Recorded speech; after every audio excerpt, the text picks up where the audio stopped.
సంఘ నాయకత్వం వహించు వారికి అవసరమైన గుణలక్షణాలు 1 తిమోతి పత్రిక 3వ అధ్యాయము 1 నుండి 13 వచనాల్లోనూ, తీతు పత్రిక 1వ అధ్యాయము 5 నుండి 9 వచనాల్లోనూ తేటగా చూడవచ్చు.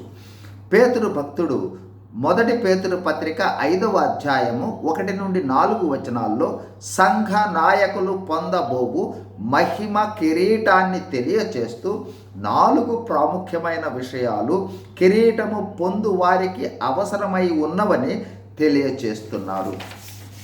1. సంఘ నాయకులు సంఘాన్ని బలిమి చేత, సొంత ఆలోచనల చేత, సొంత జ్ఞానము చేత కాకుండా, తప్పనిసరి పరిస్థితులలో దేవుని సేవ చేస్తున్నామనే ఆలోచనతో కాకుండా, ఇష్ట ప్రకారము, దేవుని చిత్త ప్రకారము మందపై అంటే సంఘముపై విచారణ చేస్తూ కాయుడి అంటే కాపరి బాధ్యత వహించాలి అని తెలియజేస్తున్నారు. 2.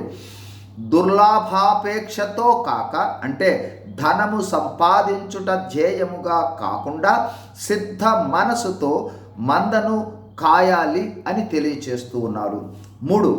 సంఘముపై ప్రభువుల వలె కాక, ప్రభుత్వము చేయువారి వలె కాక, అధికారము ఆధిపత్యము చలాయించే వాళ్ళుగా ఉండక, పరిచారకులుగా తగ్గింపు కలిగి దీనత్వముతో కాపరత్వము చేయాలి అని తెలియజేస్తున్నారు. 4.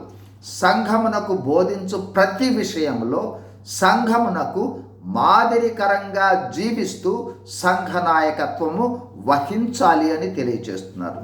మరో విధంగా క్రీస్తు ప్రభువు వలె ఎల్లప్పుడూ దేవుని చిత్త ప్రకారము చేయువారిగా, యేసు ప్రభువు వారు సేవ చేసినట్లు ఆజ్ఞాపించినట్లు దుర్లాభేక్ష లేకుండా, యేసు ప్రభువు వారి వలె అధికారము చలాయించక, ప్రభువు వారు శిష్యుల పాదాలు కడిగినంతగా దీనత్వము కలిగిన విధంగా, యేసు ప్రభువారు ఏ విధంగా మాదిరికరమైన జీవితము జీవించారో అంటే తాను జీవించి ఆ విధంగా జీవించమని చూపారో అలా చేస్తే మహిమ కిరీటం పొందగలము.